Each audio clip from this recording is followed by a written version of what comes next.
출발 새 아침.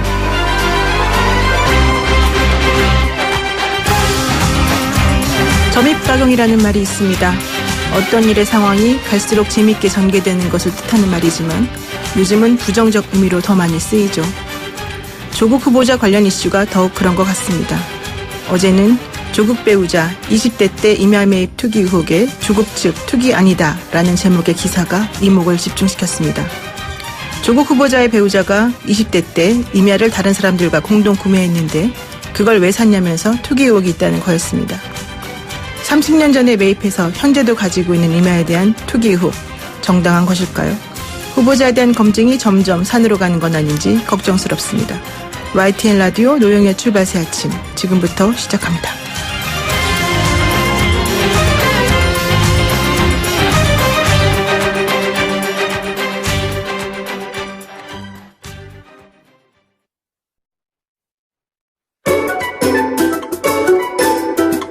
출근길 뉴스 정리해주는 친구 뉴스벗.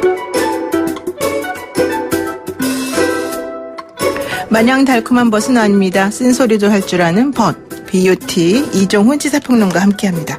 안녕하세요. 네, 안녕하세요. 네, 우리 새로운 달도 시작되었고 또 한 주를 여는 월요일입니다. 좀 씩씩하게 한번 해볼까요? 예, 좋습니다. 씩씩한 거. 네, 근데 문재인 대통령이 대입제도 문제를 거론했습니다. 예, 어제 그 동남아 3개국 순방길에 오르지 않았습니까? 이제 그 직전에 그 성남 서울공항에서 당정청 고위 관계자들을 만나서 아마 잠시 담화를 나눈 것 같아요. 그 자리에서 여전히 입시제도가 공정하지 않다고 생각하는 국민들이 많다. 기회에 접근하지 못하는 젊은 세대에게 깊은 상처가 되고 있다. 이런 점을 직시해야 한다라고 언급을 한 겁니다. 야, 여기에 대해서 보수야당들은 물타기다. 이렇게 지적을 하고 나섰고, 민주평화당과 정의당은 대입제도 개선 환영한다. 라고 얘기를 했어요. 다만 정의당이 이 발언이 조국, 시국, 면피용만 돼선 안 된다라고 또 지적을 했거든요. 네. But 문재인 대통령은 어제 이런 말도 내놨습니다. 국회가 이를 정쟁의 대상으로 삼으면 좋은 사람을 발탁하기 어려워진다. 네. 좋은 사람 조국을 발탁하려고 하는데 국회가 자꾸 정쟁으로 몰고 가고 있다. 이렇게 읽힙니다. 그래서 종합을 하면 조국 후보자 임명 강행하겠다 이런 뜻으로 좀 읽히고요. 그리고 이 입시제도 문제는 사실은 이미 정유라 논란 때 제기가 됐습니다. 그래서 지난 대선 때도 뭐 대선 후보자 간에 상당히 쟁점이 됐었거든요. 그런데 아직까지 개선된 거는 없다는 게 이게 팩트입니다. 아유, 저는 진짜 솔직히 수험생을 두어받고 또 지금도 수험생이 있는 엄마로서 솔직히 우리나라 대입시 제도 정말 너무너무 뭐 할 말이 없을 정도인 것 같아요. 정말 너무 복잡해요. 교육의 백년지 대계라는 말이 무색하고 뭐 10년 단위로 계속 바뀌는 것도 너무 끔찍하고 이거 어떻게 해야 됩니까? 솔직히 말해서. 그냥 단순하게 가는 게 저는 더 좋다. 근데 어쨌든 바뀌긴 바뀌어야 될 것 같죠? 저희 그 또래들은 만나면요. 네. 옛날처럼 우리 대학 갈 때처럼 그냥 시험 정시 한번 딱 봐서 우린 본고사 있었잖아요. 네. 그냥 그걸 하는 게 오히려 더 훨씬 더 간단하지 않나. 오히려 더 공정하지 않냐. 이런 얘기도 나누곤 있습니다. 근데 뭐 어떤 제도도 완벽할 수는 없기 때문에 문제가 될 수는 있겠지만 정말 너무너무 진짜 찜찜합니다. 자, 두 번째 이슈 가겠습니다. 조국 후보자 오늘 인사청문회 합니까 안 합니까? 끝난 거죠 뭐. 네. 그래요? 원래 네. 오늘 내일 열기로 합의를 하긴 했는데 증인 채택 놓고 대치 끝에 지금 합의에 실패한 거 아니겠습니까? 이 딸 빼고 가족을 불러야 한다는 이제 자유한국당과 조 후보자만 불러야 한다는 더불어민주당, 그리고 이 바른미래당이 또 절충안을 냈죠. 부인과 동생만 부르고 이 또 날짜도 5일, 6일로 하자. 하지만 이건 또 더불어민주당이 거부를 한 상태. 결국 뭐 서로 좀 인사청문회를 이 시점에서 열 마음이 별로 좀 없는 상태에서 공방만 벌이고 있는 게 아닌가 이렇게 생각이 되는데요. 오늘 다시 어찌됐건 최종 담판을 한답니다. 오늘은 못 여니까 최종 담판 해도 내일 하루 여는 건가요? 네, 극적으로 합의가 되더라도. 네. 예. 자, 여당은 이런 속에 국민청문회 카드를 다시 꺼내 들었고, 이 조 후보자는 기자회견 또는 간담회에서 소명하는 것으로 대체하려고 하는 움직임입니다. But 이 와중 조 후보자와 관련한 단독 보도는 이어지고 있는 중입니다. 우선 검찰이 국토교통부도 압수수색한 것으로 알려지고 있습니다. 이 문재인 정부가 추진하는 부산 에코델타 시티, 세종시 스마트시티 사업 과정에서 조 후보자 가족이 가입한 그 펀드가 전액 투자한 웰스 CNT라고 하는 가로등 전멸기 업체가 있지 않습니까? 예. 이쪽에서 특혜를 받은 정황을 포착한 거 아니냐 이런 얘기고요. 또 조 후보자 오촌 조카가 펀드 운영사 코링크 최대 주주 명의로 리스한 벤츠 차량을 타고 다니면서 사장님으로 불렸다. 이런 보도도 나오고 있습니다. 예, 코링크가 한 컨소시엄과 투자 유치 위임 계약을 맺었는데 이 컨소시엄이 2017년 9월 1,500억 원대 서울 지하철 공공 와이파이 사업 우선 협상 대상자로 선정이 됐고 이 컨소시엄의 범여권 전직 보좌관들도 주주로 참여를 했더라. 더욱이 조 후보자 가족이 펀드 투자로 경영권을 확보한 그 웰스 CNT도 이 컨소시엄에 직접 투자하려고 했던 정황이 드러났다. 이런 보도도 나옵니다. 네. 또 조 후보자 딸을 제1저자로 올린 단국대 장영표 교수 아들은 조 후보자 딸과 함께 서울대 법대 공익인권법센터 인턴에 참여를 했다는 그런 보도도 나오고 있는데요. 이게 법대생만 하는 인턴이라고 그럽니다. 그리고 공식 선발 공고 이런 것도 없었다 그래요. 이 조 후보자 딸 경우는 공주대 인턴 기간하고 또 이 서울대 인턴 기간이 겹친답니다.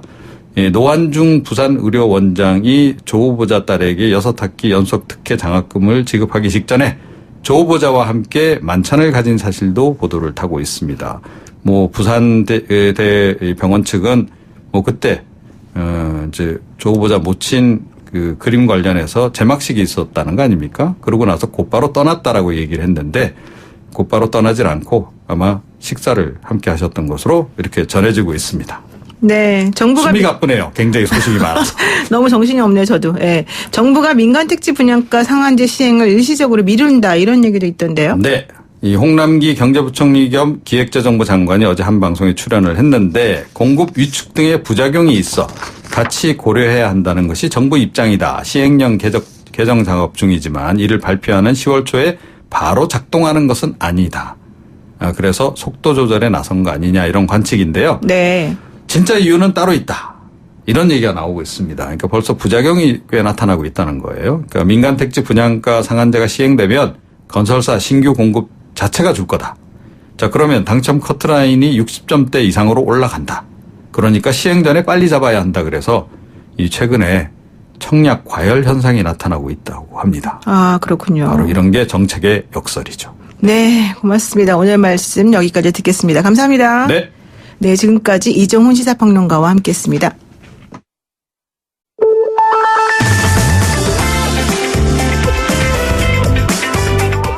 영희와 함께하는 슬기로운 출근길 노영희의 출발 새 아침은 청취자 여러분과 함께 만들어갑니다.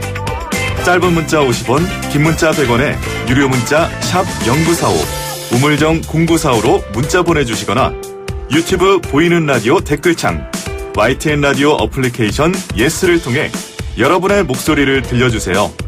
FM 94.5MHz YTN 라디오 노영희의 출발 새 아침 잠시 후 계속됩니다.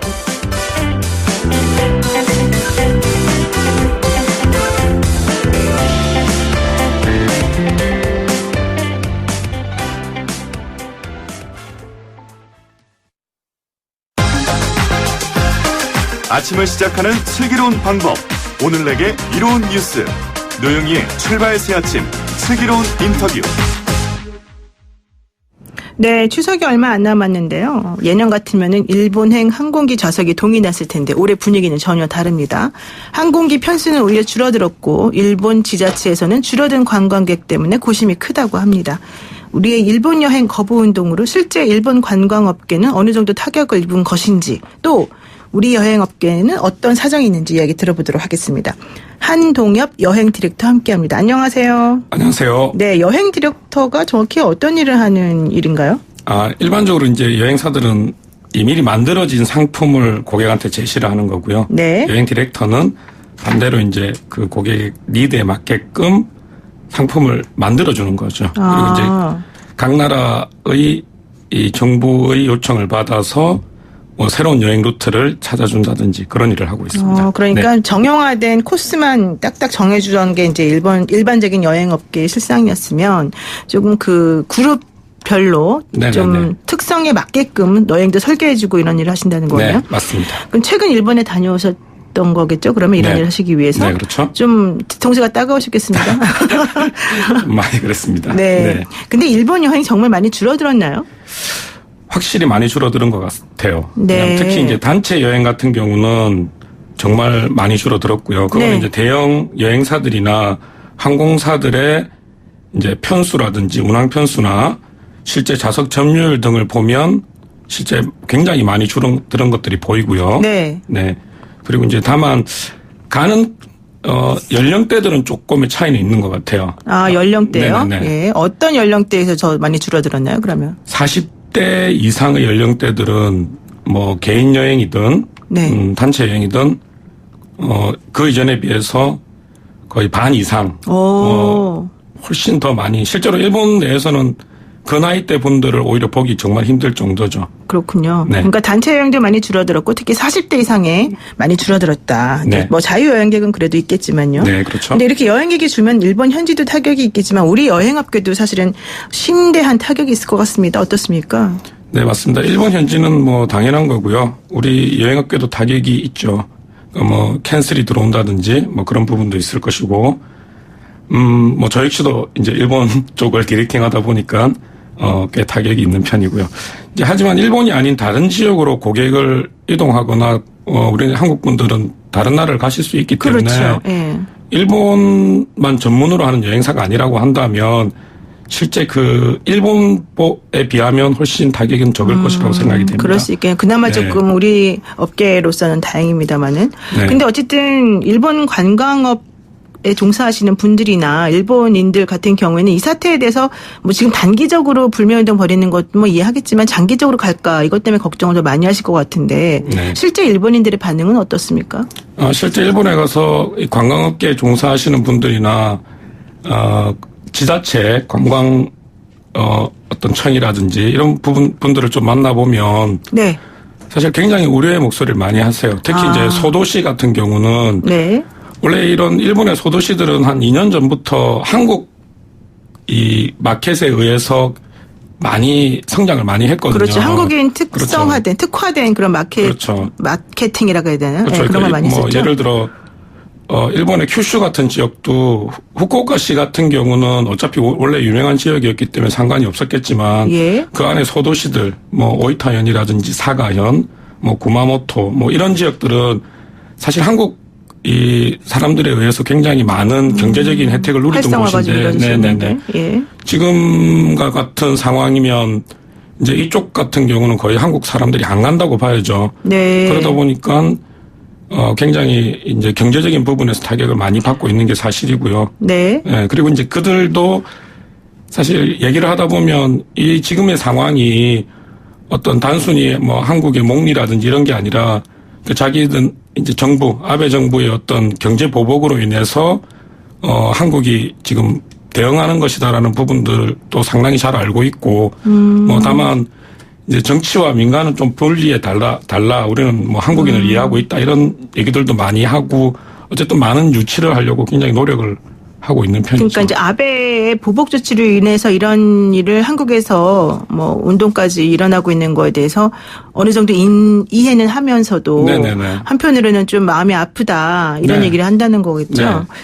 일본 아까 말씀하신 것 중에서 뭐 홋카이도라던가 뭐 쿠슈 지역 이런 곳이 사실은 오사카 이런 지역도 사실 영향을 많이 받는다고 얘기를 들었는데 그 신치토세 공항인가요? 그 네네네. 홋카이도현 직원들이 한글로 환영합니다 이런 현수막을 들고서 입국 행사를 하기도 했다는데 네. 일본 내에서는 그러면 한국인 관광객 유치를 위한 노력이나 이런 것들이 어떻게 특별한 게 있습니까? 지금 뭐 각 지자체별로 한국에 세일즈 마켓을 들어와서 예. 지금 이제 뭐 많은 읍소를 하고 있는 편이죠. 그러니까 좀 사람들을 모아달라라든지 아니면 정치와 민간을 좀 분리해달라라든지. 네. 그리고 이제 현지에서는 한국 고객들이 갔을 때 조금 더 많은 베네핏을 주기 위한 여러 가지 프로모션들을 기획을 하고 있는 것으로 보이는데. 네네. 이제 실제로 문제는 이런 것들이 그 일본 같은 경우는 일본 중앙 정부도 있지만 각 지자체별로 사실은 관광이 따로 움직이거든요. 아, 그렇군요. 그러니까 그런 지자체에서는 그런 노력을 사실은 굉장히 많이 하는 편인데 아직 중앙정부 쪽에서 어떤 그런 관광 한국인 유치하기 위한 그런 노력은 따로 하는 것으로 보이지는 않습니다. 그렇군요. 네. 제가 예전에 들은 얘기로는 대마도가 워낙 우리나라 사람들이 많이 가니까 네네네. 우리나라 사람들 좀 오지 말아라 뭐 이런 네. 얘기까지 하고 사실은 있었죠. 뭐 우리나라 사람들 가면 네. 지저분하다 막 이런 네네네. 얘기까지 하면서 약간 좀 우리가 보기엔 이해할 수 네. 없는 그런 행동을 보였었다고 들었는데 지금은 네네네. 이제 그런 건 안 보이겠죠 설마? 그러니까 그런 아무래도 식으로. 좀, 네. 그렇진 어쨌든. 않을 것 같습니다. 네네. 그리고 다음 주에 추석이 있지 않습니까? 예년 네네네. 같으면은 이렇게 연휴를 앞두고 그 여행객 표 구하기가 사실은 상당히 어려웠던 걸로 저도 사실은 기억을 네, 합니다만. 추석마다 전쟁이었죠. 네. 네. 지금 그 수치적으로 좀 나온 게 있습니까? 작년하고 올해를 비교했을 때? 네, 일단 지금 예년 같은 경우는 항공료에 그 일본 제일 가까운 후쿠오카를 기준으로 했을 때 네. 항공 좌석 자체가 점유율이 95% 이상은 거의 꽉꽉 차서 나갔다고 풀부킹으로 나갔다고 보셔도 되는데 그렇죠. 지금은 사실 50% 미만입니다. 그러니까 비수기 네. 때보다도 오히려 못한. 퍼센테이지가 그렇죠. 점유율이. 그러니까 예. 그나마도 그렇게 가서 큐슈로 가는 사람들은 거의 후쿠오카 현에서 짧은 일정을 보내고 네. 들어와 버리니까 아예 소도시까지는 아예 연결이 안 돼 버리니까 소도시에서 느끼는 체감적인 그 한국인의 감소율은 훨씬 더 크다고 봐야겠죠. 가격도 네. 사실은 상당히 싸진 거 아니겠습니까? 가격도 많이 싸졌죠. 다만 이제 항공료는 굉장히 많이 싸진 거는 맞아요. 아, 거의 항공료. 비수기 수준보다도 오히려 낮은 수준인데 네. 그렇지만 이때는 어차피 또 일본 자체도 이제 골든 연휴죠? 할리데이고 네. 중국 사람들도 많이 오기 때문에 아. 당장은 어떤 그 나머지 부분에 대해서 뭐 숙박료라든지 뭐 기타 교통비가 이런 것 때문에 갑자기 내리지는 않을 테니까 네네. 그 부분은 그대로 조금 피크 시즌에 그런 금액을 유지한다 이렇게 보셔도 그러니까 될것 같습니다. 우리나라하고 일본에 오가는 그런 비행기 항공료는 싸졌지만 네. 비수기 수준 정도로 네네네. 그렇지만 실제 일본에서의 그런 뭐 숙박 비용이라든가 이런 네네네. 비용은 그렇게 싸진 건 아니다. 그건 이제 조금 더 네. 시간이 흘러봐야 가야 된다. 될 것 같아요. 그렇군요. 네. 예, 일본 여행 거부 운동 뭐 이렇게까지 거창하게 말하기 좀 그렇지만 어쨌든 일본을 잘 안 간 이런 상태 때문에 올 연말 내년까지 이 상태가 이어지게 되면 장기적인 관점에서 보면은 우리나라 여행업계나 일본의 여행업계도 뭔가 좀 체질 개선이 필요한 거 아니냐 이런 얘기가 네. 있는데요. 아무래도 일본 같은 경우는 뭐 지방 소도시나 이런 곳들은 이런 현상이 연말이나 내년까지 간다고 그러면 굉장히 큰 타격이 있겠죠. 물론 일본 여행업계는 우리나라 사람들이 아닌 다른 이제 지금은 특별히 이제 중국 마켓을 대상으로 하고는 있지만 네. 그게 여의치 않다라고 한다면 경제에 굉장히 큰 타격이 될 것이고 반대로 이제 한국 여행업계는 오히려 좀 느긋하죠. 왜냐하면 일본이 아닌 다른 지역으로 돌리면 되고 그리고 요즘 뭐 말 나오는 것처럼 독립운동은 못해도 불매운동은 한다고 사실 여행사도 이런 부분들 때문에 타격이 있는 것은 사실이지만 그렇다고 해서 전 국민이 관심을 가지고 같이 하는 이런 운동에 당장의 어떤 그런 뭐 비즈니스나 이런 것 때문에 뭐 힘들다라고 말하기에는 좀 그렇고 사실 이런 분위기에 여행업계도 좀 동조하고 뭐 저 역시도 마찬가지로 예. 이 일본 상품을 판다는 게 마음이 편한 상황은 아닙니다. 네, 그렇군요. 사실 네. 이제 우리하고 일본의 이런 다툼 때문에 이런 분쟁 때문에 제일 이득을 보고 있는 곳이 중국이 아닌가 네. 이렇게 생각이 좀 들어요. 솔직히 네. 이게 어부지리를 중국에서 지금 취하고 있는 거 아닌가 생각이 들기도 하는데 어쨌든 짧은 문자 50원, 긴 문자 100원, 우물정 0945로 이제 여러분들 문자 보내주고 계십니다. 근데 0014 쓰시는 분께서 4년 전에 일본 여행 갔었는데 남편이 투덜투덜 하더라고요. 뭐 하러 일본에 돈 쓰냐고요. 지금은 아예 생각도 없습니다. 이런 얘기 하셨고요. 6253 쓰시는 분께서 일본 여행 포기하고 올 여름 휴가가 부웅 떴습니다. 가족끼리 가을에 가기로 했는데 좋은 여행지 좀 추천해 주세요라고 하시거든요. 네. 일본 여행 디렉터이긴 하시지만 네. 또 좋은 여행지 있으면 좀 얘기 좀 해주시죠. 뭐 요즘 정부에서도 이제 국내 여행 많이 추천하시니까 네네. 뭐 가능하시다면 국내 여행 좀 좋은 데 알아보시는 것도 좋을 것 같고요. 그렇지 네. 않다면 아무래도 일본을 많이 가는 이유 중에 하나는 이 전체적인 예산 부분이 가장 크니까. 예산이요? 네, 그렇죠. 왜냐하면 일본은 항공료도 싸고 싼 편이고 어쨌든 예. 가족 수가 많으면 그만큼 이 항공료가 차지하는 비중이 이 많이 비중이 크니까. 워낙 크다 보니까요. 예.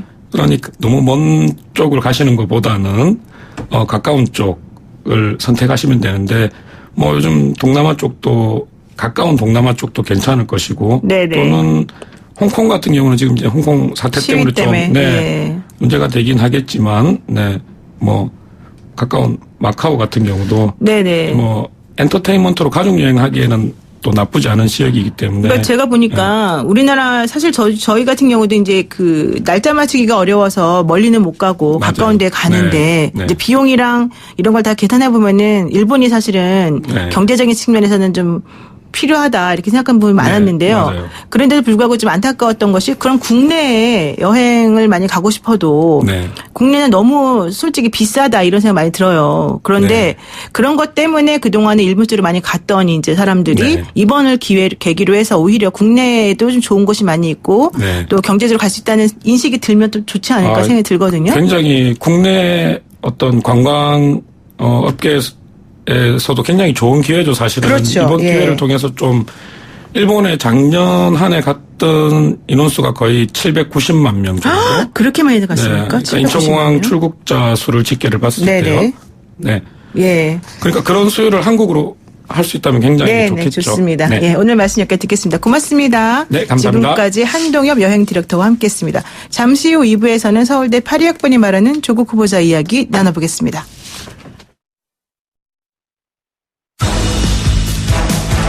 친절한 시사, 시원한 통찰, 노영희의 출발 새 아침, 슬기로운 인터뷰.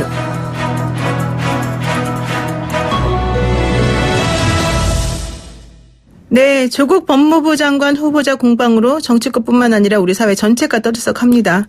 조국이란 인물이 이렇게 우리 세대에 중요한 사람인지 정말 몰랐습니다. 서울대학교 파리학번 동기 원희룡 제주지사가 그만해라 이렇게 말하니까 83학번 김군식 교수는 조국이란 인물이 과대평가되었다, 과대포장되었다 이런 주장도 했습니다. 오늘은 조국 후보자를 위한 파리학번의 변을 들어보는 시간 마련했습니다. 이진경 서울과학기술대 교수, 사실 본명은 아니신 것 같은데 어쨌든 모셨습니다. 제가 말씀 들어보겠습니다. 안녕하십니까? 네, 안녕하세요. 네, 정치인도 아니고 시사평론가도 아닌데 조국 후보자 이야기하러 나오셨습니다. 어떤 분인지 자기소개 좀 부탁드릴까요? 예, 직업은 서울과학의대 교수고요. 사회학을 전공했지만 철학에 대한 책을 많이 썼고 그 밖에도 이런저런 잡학을 하지만 모든 문제는 본질적으로 정치적이다라고 생각하는 지식인입니다. 정말 멋있는데요. 원래 본명은 이진경이 아니죠. 이진경은 이것이 진짜 경제다 이런 책을 써서 나온 얘기 아닙니까? 아닙니다. 그렇게 알려져 있죠. 네, 원래 근데. 본명은 박태호인데 그렇죠. 그 87년에 이렇게 가명으로 썼던 게 이제 허명으로 해서 본명을 잃어버렸는데 사실 다른 게 지었는데 어떻게 해서 이진형으로 지은 게 이진경으로 바뀌었고 그러다가 진짜 경제학이 돼버렸죠. 그렇군요. 저는 그래서 이진경 아닌데 이러다가 또 뭔가 이러다가 좀 헷갈렸었는데 오늘 설명을 정말 잘 들었습니다. 자, 어쨌든 이 복잡한 정치판 이야기 결국 모든 것은 정치다. 사실 이것이 맞는 말씀인 것 같아요. 근데 어쨌든 사태라고 이름 붙여도 무방한데 온 언론이 일제히 조국 후보자 관련 의혹을 계속해서 보도를 하고 있어요. 물론 장관 후보자니까 당연히 관심은 많겠지만 너무 보도가 넘친다. 이건 어떻게 보십니까? 그렇죠. 저도 이렇게 보니까 한 보름 사이에 한 3만 건 정도의 기사가 났다고 누가 정리한 걸 봤는데, 이 노무현 대통령 예전에 이렇게 때랑 굉장히 비슷하다고 이렇게 지적을 하더라고요. 네. 그리고 사실 이렇게 기사가 이렇게 많으니까 사실 요새 청문회 하고 있는데 청문회 하는 줄도 아무도 모르고 심지어 그렇게 핫하게 떴던 반일 관계들 그러니까 친일 관계, 반일 관계. 네. 이런 것들 문제도 다 모든 게 다 묻혀버렸죠. 일종의 블랙홀 같은 게 돼버렸는데 사실 이런 현상 자체가 이렇게 사태의 중요한 한 면인 것 같습니다.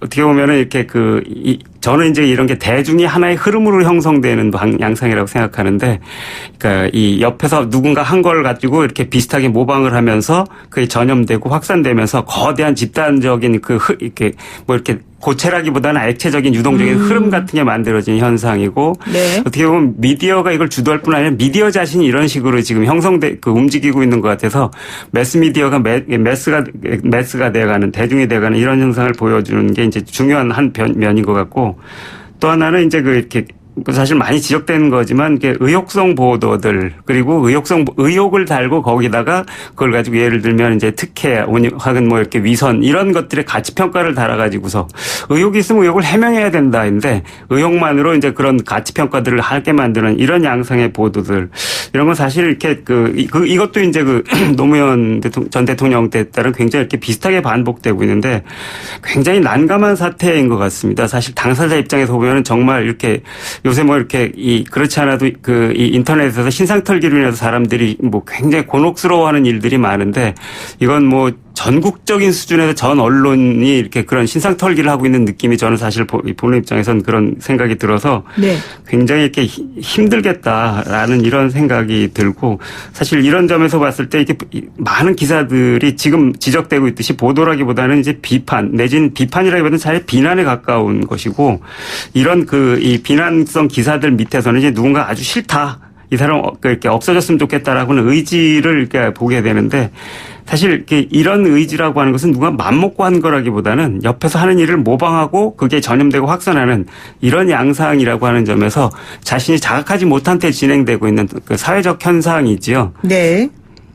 지금 사람들이 생각하는 게 아니 뜬금없이 이 시점에서 왜 갑자기 또 다른 교수님이 나타났나 이런 생각하실 수도 있을 것 같은데 이게 사실은 원희룡 제주지사가 처음에 조국 후보자에 대해서 이제 그만 내려와라 이런 얘기를 하면서 계기가 된 거 아니겠습니까? 그리고 난 다음에 김근식 교수가 또 여기에 대해서 조국 포장 백날에도 언제고 벗겨질 거다 이런 식으로 일침을 놓은 것이 계기가 됐던 것으로 지금 보입니다만은 어떻게 생각하십니까? 지금 보시기에는 교수님으로서 혹은 82학번 동기로서 이런 식의 논의가 계속해서 이어지고 있는 것에 대해서 일단 저는 이제 이 조국 후보자랑 개인적으로 좀 가까운 편입니다. 학교 다닐 때도 잘 알고 있었고 같이 이렇게 일을 활동을 하기도 했었고 하기 때문에 물론 이제 정치적으로는 이제 다른 입장이기는 했지만 잘 아는 편인데 제가 알고 있는 거랑은 굉장히 다른 얘기들이어서 제가 그렇게 사람을 보는 눈이 없지 않은데 아무리 그래도 이건 좀 과하다라는 이런 생각이 드는 경우들이 굉장히 많이 있었던 것 같습니다. 네, 그렇군요. 근데 이제 김근식 교수가 조 후보자가 90년대 초 서울대 사회과학연구소에서 이론적 토대를 마련한 것으로 알려져 있지만 사실은 별로 활동한 게 없다 이렇게 밝히기도 했거든요. 근데 당시에 원래 교수님도 서울대 사회과학연구소 멤버셨던 걸로 알고 있는데 김근식 교수 하는 말이 맞습니까? 김근식 교수가 이렇게 인터뷰한 걸 저도 좀 봤는데. 네네. 보니까 이제 이렇게 포장 백날에도 카피 자체가 포장 백날에도 언젠가 벗겨질 날이 올 거다 이런 식으로 뽑기도 했고. 네. 그리고 이제 조국 후보자는 운동권 핵심 역할을 했듯이 비치는 게 보기 불편하다는 등 아니면 이제 학생운동 때 본 적이 없다 거짓이다 이렇게 얘기를 했는데 일단 저도 이렇게 봤는데 제가 알기에는 조국 선생은 한 번도 자기가 운동권 핵심이다라는 얘기를 한 걸 제가 본 적이 없어요. 원래 본인이 그런 말 한 적이 없다. 자기가 이렇게 산업형 사건에 연루돼서 이렇게 징역까지 살았지만 나는 운동권 핵심이었다라는 식으로 자처하는 얘기를 들은 적이 없고 본 적이 없어요. 기사에서도 본 적이 없어요. 네. 그냥 자기가 그걸 했다.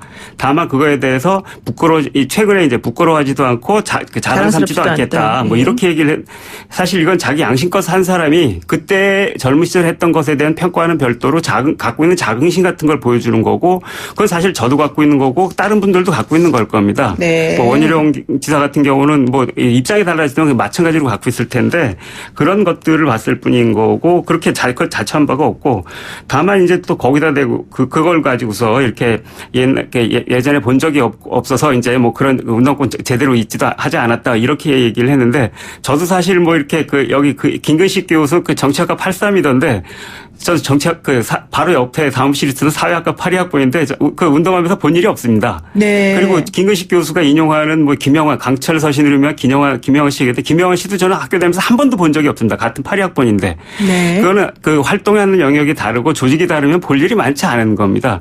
저는 그 사람들 본 적이 없지만 그 사람들 보지 않았다고 그래서 그 사람들 운동권 핵심이 아니다든지 아니면 운동을 한 적이 없다든지 엉터리라든지 이렇게 생각하지 않습니다. 더구나 지하운동이 이렇게 지배적인 시대였기 때문에 그런 식으로 사람을 평가할 수는 없는 것이라고 생각이 됩니다. 그렇군요. 그러면 김근식 교수는 왜 이렇게까지 극단적으로 얘기를 하는 걸까요? 그거야 뭐 제가 알 수는 없지만. 알 수 있는 것은 아니지만 네. 하여튼 이렇게 종종 어떤 얘기들이 과하게 진행될 때는 그렇게 얘기를 그런 걸 통해서 무언가를 하고 싶다는 의지가 강하게 이렇게 비치는 경우들이 많이 있는데 네네. 하여튼 뭐 이분이 이제 뭐 이 조국 교수와 더불어서 조국 교수를 통해서 자기가 이렇게 하고 싶은 얘기를 이렇게 많이 펼치고 싶고 무언가를 하고 싶다. 기사에서도 그랬더군요. 이렇게 조국 교수가 이렇게 어디 나오면 거기 가서 붙겠다라고 했을 때 네. 큰 거물 옆에 붙어가지고서 이제 같이 좀 커보겠다라는 이런 의지 같은 게 굉장히 강한 게 아닌가 이런 느낌이 듭니다. 네, 그럴 수도 있겠군요. 근데 어쨌든 이제 우리 이진경 교수님은 지금 학교에서 학생들을 직접 가르치고 계시는 교수님이신데 이 지금 조국 후보자 관련해서 20대 청년들이 이렇게 촛불 집회까지 열고 일어서는 것에 대해서는 이게 무엇을 시사한다라고 지금 보시는 건가요? 일단 아마 이게 지금 많은 사람들이 학생들이 그렇게 하고 있는 것에 대해서 이렇게 주목을 하는데 그렇게 된 것은 가령 이렇게 자유한국당이나 아니면은 심지어 이렇게 조선일보나 이런 언론사들의 경우에 조국 교수 관련된 사태에 관해서 이해관계가 있고 그 이해관계 때문에 행동하는 면이 굉장히 강하기 때문에 네. 사실 그 사람들이 하는 말 그 자체를 믿기 어렵다라는 그런 생각들이 있는 것 같은데 뭐 지금 대학생들의 경우는 그런 이해관계가 직접 있는 건 아니니까 그러니까 이제 이 사람들은 그런 이해관계랑 상관없는 얘기를 하고 있는 거다라고 하는 면 때문에 그래도 이제 조금 다른 의미가 있다라고 생각하는 것 같고 저도 그런 면이 분명히 있다라고 생각을 합니다.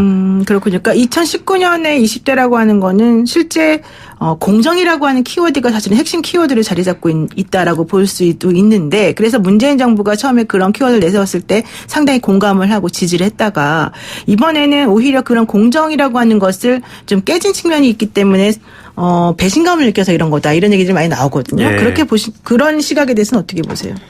일단 공정성이라든지 정의라든지 이런 개념들이 지금 굉장히 이렇게 중요하게 부각됐는데 사실 이거는 이명박 정부 때도 비슷했던 것 같습니다.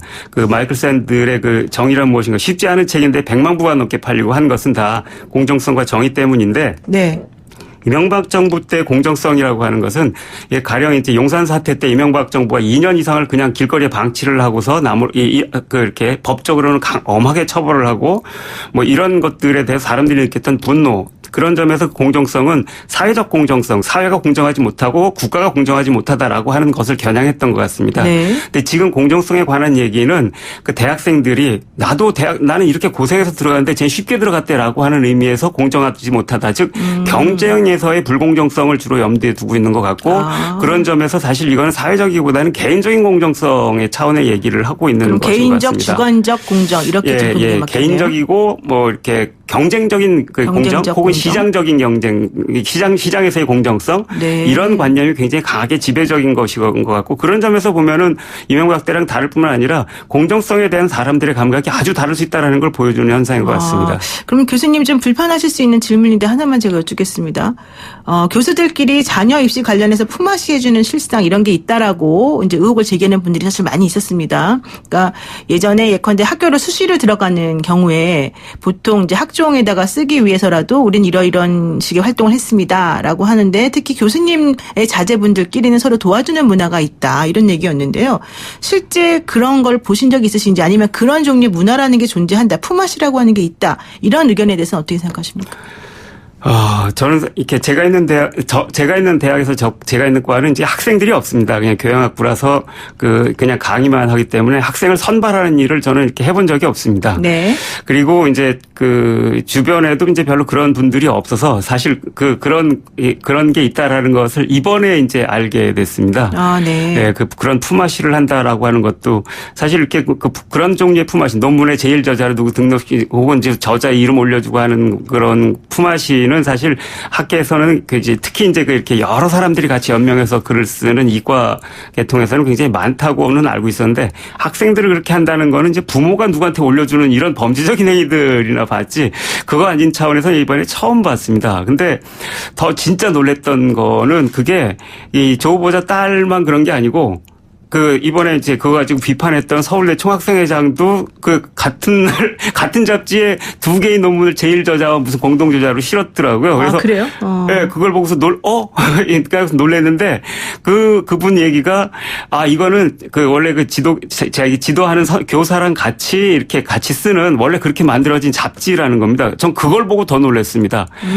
아니, 학생들이 지도교사랑 이렇게 무슨 대단한 실험을 하는 것도 아니고 연구를 하는 것도 아니고 해가지고서 이런 식의 논문을 쓰는 걸 이런 게 합법적으로 그런 학회도 있고 그런 잡지도 있다는 겁니다. 그래서 어머나 이런 게 다 있어라고 저는 정말 놀랐습니다. 그 말은 뭐냐 그러면은 이게 도대체 언제 무엇 때문에 생겼는지는 모르겠지만 이런 식으로 고등학생들을 논문 저자로 만들어내서 그걸 가지고 대학을 가는 게 아예 체제화되어 있구나라는 거였고 이렇게 체제화되어 있으니까 이렇게 비판하는 사람도 거기에 그대로 물려 들어가는 일이었었고 만약에 거의 뒤져봤으면 많은 그런 얘기들 이렇게 나옵니다만 서울대나 고대 시위한다고 모였던 학생들 가운데에도 그냥 명문대학의 경우에는 다들 아마 그렇게 들어간 사람들이 많았을 거라는 생각이 듭니다. 그래서 이거는 정말 난감하다라는 생각을 했습니다. 왜냐하면은 사실 이렇게 조 교수 딸이 이렇게 그렇게 불법적인 어떤 행위를 해서 그렇게 들어갔다 그러면은 전 차라리 그것은 문제가 적다고 생각해요. 왜냐하면은 그 사람 몇몇 사람들이니까 그 불법을 행하면서 그렇게 학교에 들어가는 거는 법을 어길 용기가 있는 사람들이라 하기 때문에 수가 적을 거고 그다음에 불법이니까 법에 의해서 그걸 막을 수가 있지 않습니까? 근데 이건 합법적인 경로가 있다는 뜻인데 합법적이라는 것은 법이 그런 경로를 통과하는 특혜들을 보호하고 조장한다는 뜻이고 그리고 그건 용기 있는 사람만이 아니고 누구나 다 하는 대대적인 거라고 하는 걸 뜻하는 건데 이런 경로가 이렇게 광범하게 존재하는 한 특혜라고 하는 것은 이건 제도화되는 거다. 사실 그렇다 그러면 이거야말로 정말 문제가 아닌가라는 이런 생각을 저는 했습니다. 그러니까 실질적으로 이번 기회를 통해서 우리가 오히려 이 대미시라고 하는 것을 조금 더 전체적으로 좀 살펴보고 좀 개선점을 찾아보는 게 필요한 그런 상황이 돼버렸다. 이런 얘기 좀 해주시는 거죠. 자, 이제 마지막 질문 하나만 드리겠습니다. 사실 이제 이 조국 교수 문제가 진영 다툼의 상징처럼 지금 되어버린 상황이 됐습니다. 그래서 오히려 사회 갈등이 이것 때문에 격화되고 심화되고 있다 이런 얘기가 지금 나오고 있고 또 우려도 사실은 되는 부분이 있습니다. 이 부분에 대해서는 어떤 식으로 우리가 극복해야 될지 어떤 식으로 생각해야 될지 좀 말씀 들어보고 싶은데요. 근데 맞습니다. 이렇게 지금 보면은 그래서 이렇게 조국 편이냐 조국 반대자냐 저도 무슨 얘기를 해도 이제 또 조국 지지자잖아라는 것을 결국은 이렇게 해서 얘기를 다 이렇게 비난을 하고 입막음을 하는데 사실 한국 이번 사태를 보면서 이렇게 진영 다툼이다라는 말에 상당히 이렇게 묘한 그게 있다라는 생각을 저는 한편 했습니다. 왜냐하면은 저도 사실 이렇게 조국 교수에 대해서 이렇게 막 비난들이 일어났을 때 한 열흘 정도까지는 제가 도대체 어떻게 해야 될 바를 모르고서 저는 사실 개인적인 친구인데도 하고서 그냥 놀라고서 계속 기사만 읽었거든요. 근데 그러면서 봤던 기사 대부분이 진영 논리에 대해서 비난을 하는 기사는 있었는데 실제로 조국 교수를 옹호하는 기사는 거의 찾아볼 수가 없었습니다. 이렇게 이른바 진보론이라는 데서도 마찬가지였는데 전부 다 비난하고 그런 특혜와 이 미선을 비난하는 기사들만 쭉 양산됐거든요. 그래서 사실 거기에 어떤 진영이 있었나. 사실 거기엔 진영이 없었다는 생각이 듭니다. 오히려 문제였던 것은 진영 없이 모든 언론이 한 사람을 공격하고 있는 사태가 끔찍한 문제였다라고 저는 생각이 듭니다. 사실 전 노무현 전 대통령이 그걸 견디지 못해서 결국은 이렇게 자살까지 했다는 건데. 근데 이제 그런 점에서 보면 정말 진영 다툼으로 진행됐나에 대해서 한번 다시 생각을 해봐야 되고 두 번째로는 진영 다툼이 진행 다툼으로 진행되게 된 것은 그런 언론들이 공세가 계속 10여일간 지속되는데 그 와중에 이제 어쨌든 거의 보도되지는 않았지만 SNS를 통해 가지고서 해명하는 얘기들이 조금씩 퍼져갔고 이제 이런 걸 보면서 SNS로 진행이 이렇게 되면서 이제 진영화 된 것 같습니다. 그러니까 오해의 소지는 있지만 어쨌든 간에 좀 진영 다툼이라기보다는 좀 전반적으로 이 상황을 좀 짚어보는 계기가 됐으면 좋겠다 이런 말씀이십니다. 오늘 말씀 여기까지 듣겠습니다. 고맙습니다. 감사합니다. 지금까지 이진경 서울과학기술대학교 교수와 함께했습니다. 8시 10분에 다시 돌아오겠습니다. 3부에 기다려주세요.